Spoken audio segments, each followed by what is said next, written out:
Hi, Mitch Randall at the Fellowship Southwest Conference for Compassion and Justice. We are here with Union Theological Professor Cláudio Carvalhaes, who just finished his presentation talking about the importance of migrants to this country. So, Professor, thank you so much for an incredible presentation.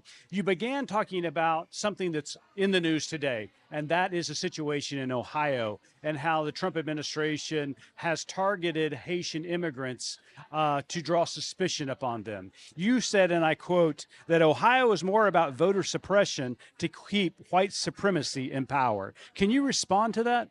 Yeah, thank you. Thank you for the interview. I think what the tactics of fear that the ultra-right is using is to make us fear always afraid of something or somebody. And so they create this lies in order to make us really afraid, like eating dogs and pets, for instance, and saying that they're all undocumented, and this is like a thread that they are dangerous. This is not any in any stretch of the word true.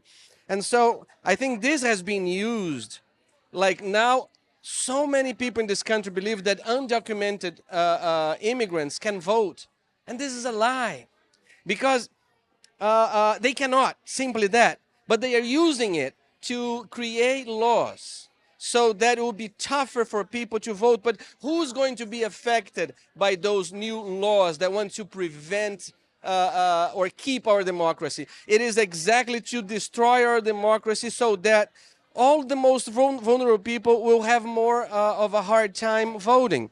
Black people, Latinx people, poor people, they're all going to have more difficult voting. So it is still a way of white supremacy to keep itself in power, pushing away those who will not vote for them, using the law. That's what I mentioned about that.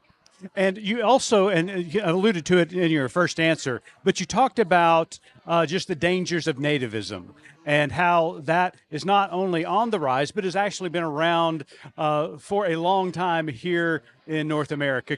So you can speak more to about nativism. Yeah. So nativism is this belief that some places have to be kept just by some people who are there for a while, right? Those who have come that are foreign into that place cannot be there. And so this, as you said, has been there for a while.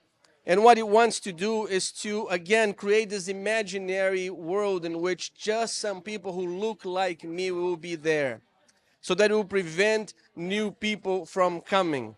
But we cannot. Life is evolves, and we need this constant transformation.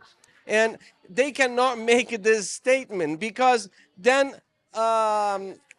before them, people would say, you are new here. You cannot be here. But this is also a structure of the country, things like redlining. It is a way of creating some places that are native to the white people and the foreign places who are native to the black people. So this is just a new development, as it has to do with the immigrants.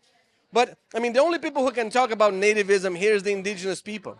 And before the indigenous, only the land can talk about nativism. So this is only another way of destroying the very fabric of this country, which is the ability to live with differences. And part of your presentation not only were your eloquent words, but the coat that you wore on stage. And you ended your presentation talking about how to counter nativism, how to counter white supremacy by keeping the names in your heart, the names of so many people, a diverse group of people. Is that the way we counter this? Oh, I think this is one way, right? One way is to, it comes from this Catholic bishop from Latin America called Pedro Casaudaliga. Is a poem that he said, they will, at the end of the road, they will ask me, have you lived? Have you loved? And I will open my heart full of names. So I carry people in my jacket and animals. And I mean, I think what makes us see that we lived a good life is the names of the people whom we loved, whom we lived with, whom we offered compassion. And so if I am able at the end of my life to open my heart, and there are many names there, I think I will have lived fully. Good Faith Media in Dallas, Texas. There's always more to tell.